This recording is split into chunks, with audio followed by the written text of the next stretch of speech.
Relato de frontera, por Lucas Cristófaro de Vincenti. Parte 1. Quise conocer el pueblo de Álamos después de escuchar un cuento.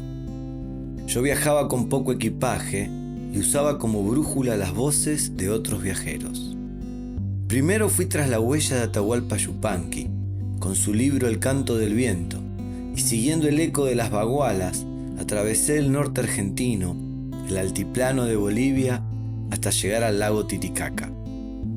Leyendo Los ríos profundos de José María Arguedas, llegué a Cusco, corazón embrujado de la cordillera peruana, y en las leyendas milenarias de Nazca, Chan Chan y el señor de Zipán, encontré mapas secretos, dibujos que el desierto y el océano guardan. Junto al mar, un pescador me habló de los misterios de la mitad del mundo, y buscando ese rumbo, casi sobre la frontera noreste con Ecuador, llegué a aquella ronda de cuenteros de Piura. Ahí escuché La muerte en Álamos, la historia de una vieja campesina que sin querer logró burlar la muerte. El narrador era un moreno con una mancha blanca en la piel, del lado izquierdo de la cara, que le desteñía esa parte del rostro y le pintaba un ojo de cada color. Cuando hablaba, la ceja negra y la ceja albina se movían con gran precisión al ritmo de sus palabras. El sol salía en Álamos y doña Macorina comenzó sus quehaceres como todas las mañanas, sin saber que ese día tenía una cita con la muerte. Cuando la dama de la guadaña golpeó a su puerta, los vecinos le informaron que la señora había salido a alimentar a los chanchos. Entonces la huesuda fue hasta la chacra, pero doña Maco se había ido al pozo a buscar agua, y cuando la pálida llegó al pozo, la viejita había salido a regar los choclos. Voló la parca hacia el maizal, pero la ceñito ya se había ido con sus cabras a pastar. Y así todo el día. La muerte buscando y buscando, y la vieja trabajando y trabajando. En la puerta del rancho de doña Macorina había un algarrobo inmenso, donde la muerte, cansada de tantas idas y venidas, se apoyó a descansar. Mientras la esperaba, una ráfaga de viento golpeó la copa del árbol y el dulzor de las vainas maduras la envolvió. Miró las algarrobas amarillas que colgaban de las ramas y decidió dejar a la señora para otro día.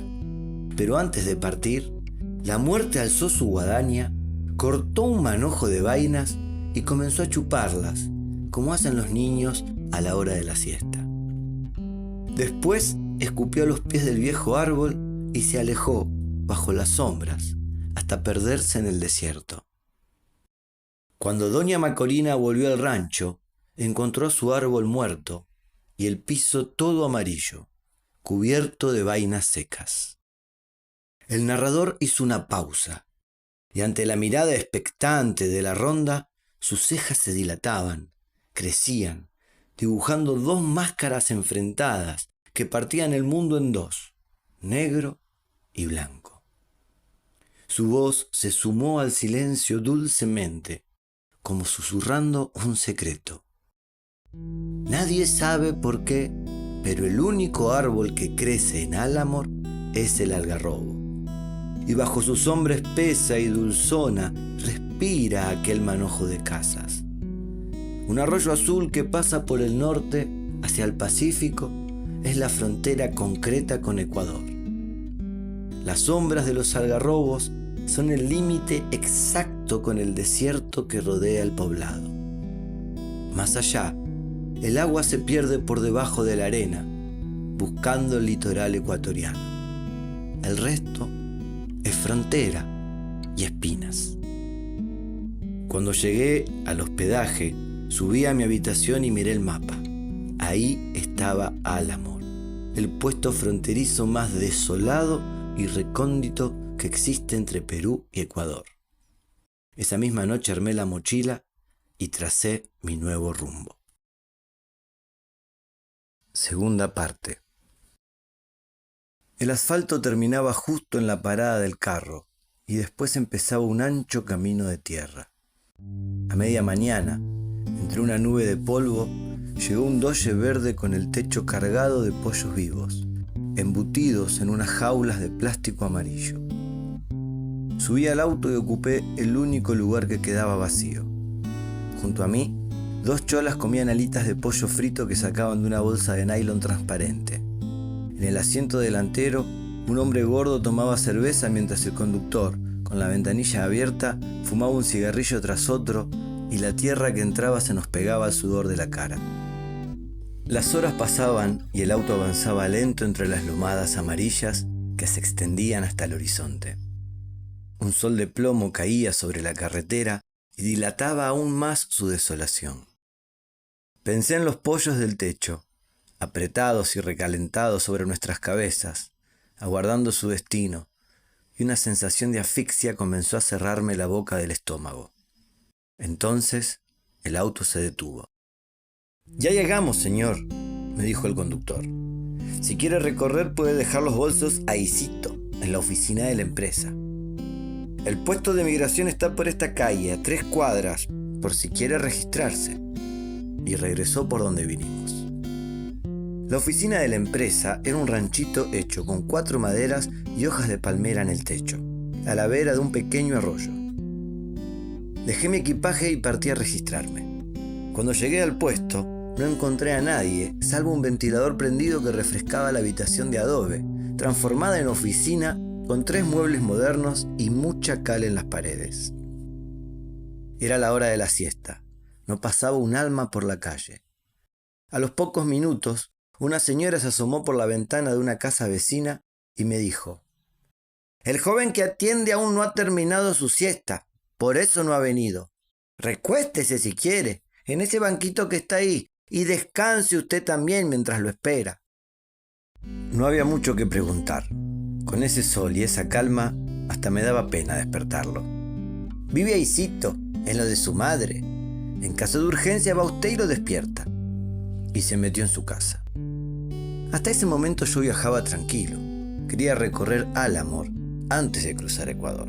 Así que me recosté en el banco que me había indicado la vecina y me quedé dormido. Una voz con acento norteamericano me despertó. «Señor, disculpe, ¿está cerrado el puesto? ¿Usted atiende puesto?»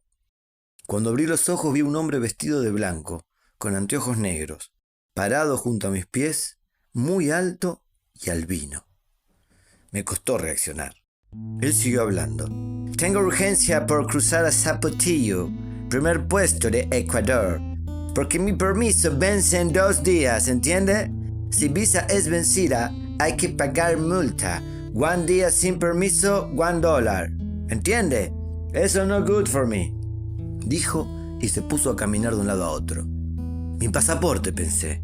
Hacía meses que no lo miraba. Me puse más blanco que el gringo. Busqué el pasaporte y lo abrí directamente en la última hoja sellada. Mi visa había caducado 17 días atrás. Me paré de un salto y comencé a mirar para todos lados sin saber bien qué hacer. La misma señora volvió a asomarse. «¿2 gringuitos en un mismo día? ¡Ay, Jesús bendito! Y con el cabello tan negro uno y tan blanco el otro. Esto sí que es una cosa rara. Vayan pues a despertarlo. Es de la esquina 2 cuadras a la derecha, la única casa amarilla». Y antes de cerrar la ventana, se persignó. Cuando llegamos, el funcionario aún dormía. Su madre lo fue a buscar y nos dijo que volvamos al puesto, que ahorita va. Pasó una interminable media hora hasta que llegó el encargado. El norteamericano consiguió su sello de salida y corrió a buscar el próximo carro para Ecuador. Cuando llegó mi turno, se cortó la corriente eléctrica en todo el pueblo. «No hay sistema», dijo el encargado. «No puedo sellar su salida si no hay sistema». Entonces le expliqué mi situación, y fue peor, porque él era nuevo en ese puesto, y lo mío requería una planilla especial que él no sabía bien cómo hacerla, y mucho menos a mano. Ante mi insistencia, el hombre llamó a su supervisor para consultar. Por suerte, tenían un teléfono viejo que funcionaba sin electricidad. El superior le informó que yo debía ir a la comisaría para que me pongan un sello particular para mi caso. Cuando llegué al destacamento, el comisario me recibió recostado en un sillón haciendo una sopa de letras. Junto a él, un viejito muy arrugado, con la visera roja ladeada en la cabeza, observaba callado y sonriente.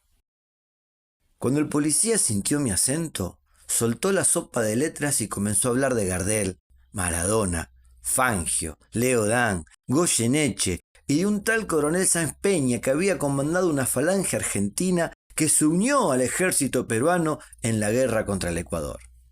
Y por eso amo tanto a su país, y siento que los argentinos son mis hermanos, exclamó mientras el viejito escuchaba y asentía con la cabeza, siempre sonriente. Por fin miró mi pasaporte y dijo que primero tenía que conseguir otro sello en el puesto de frontera. Entonces le conté mi situación. Tendremos que apelar al espíritu latinoamericano y a la buena voluntad del encargado de migraciones, dijo y marchó con paso resuelto hacia la aduana.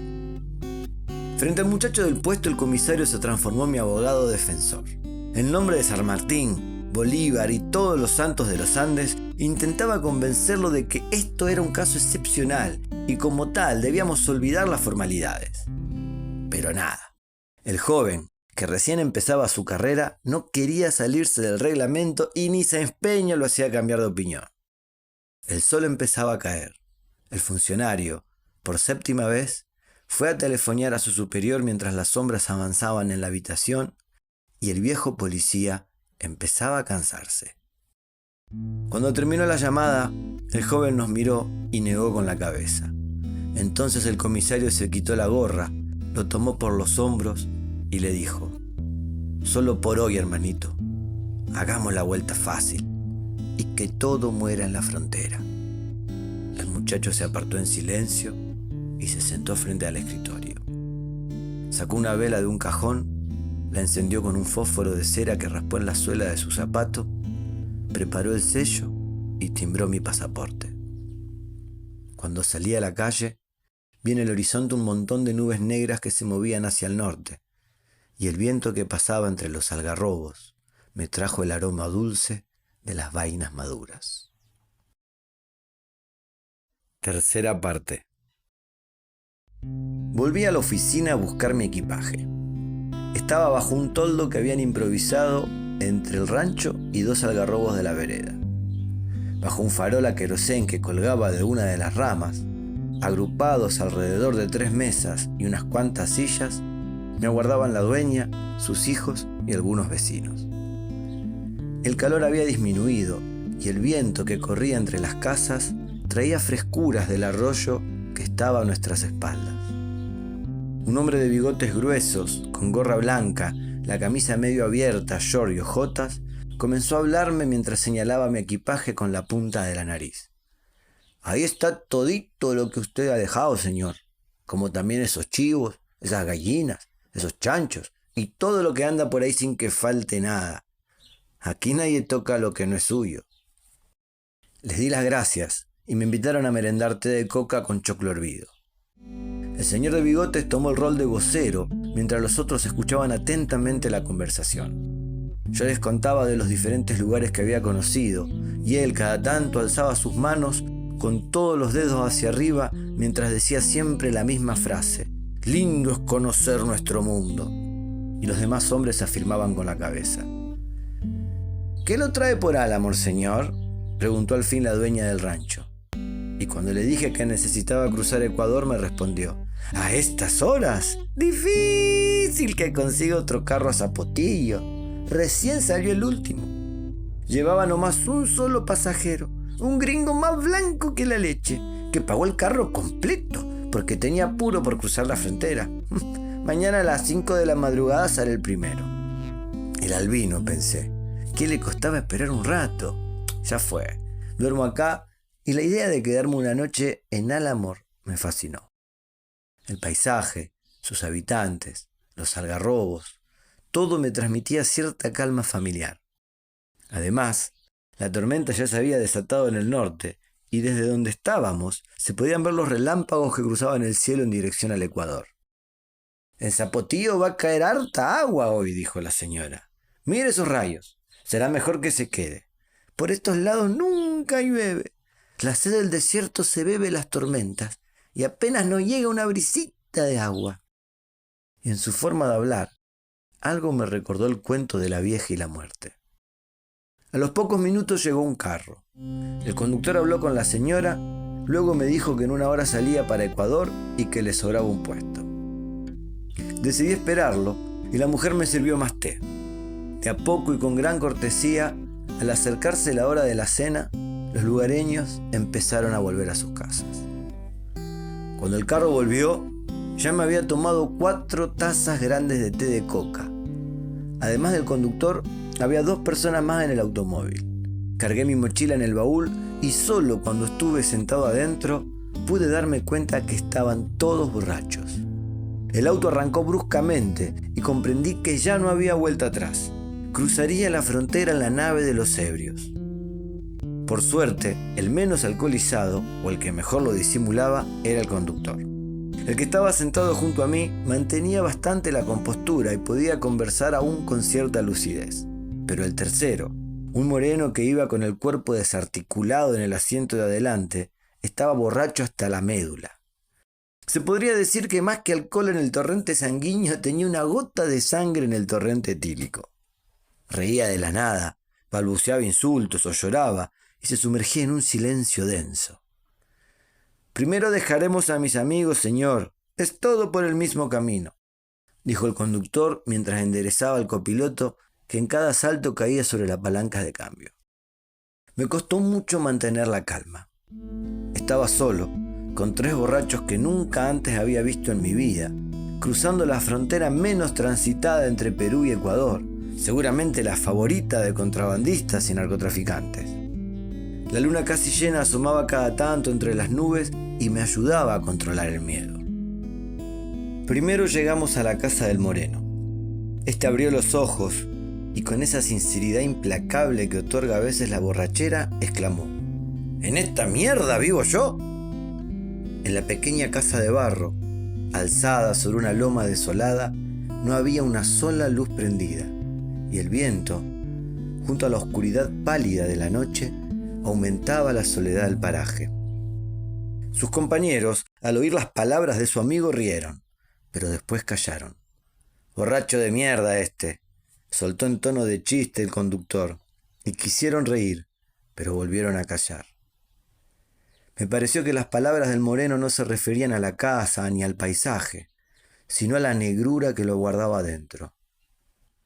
Se escuchó un ladrido y apareció un perro, moviendo la cola. «¡Mi perro, mi perro! ¡Ese es mi perro!», gritó el dueño de casa y salió a duras penas del coche.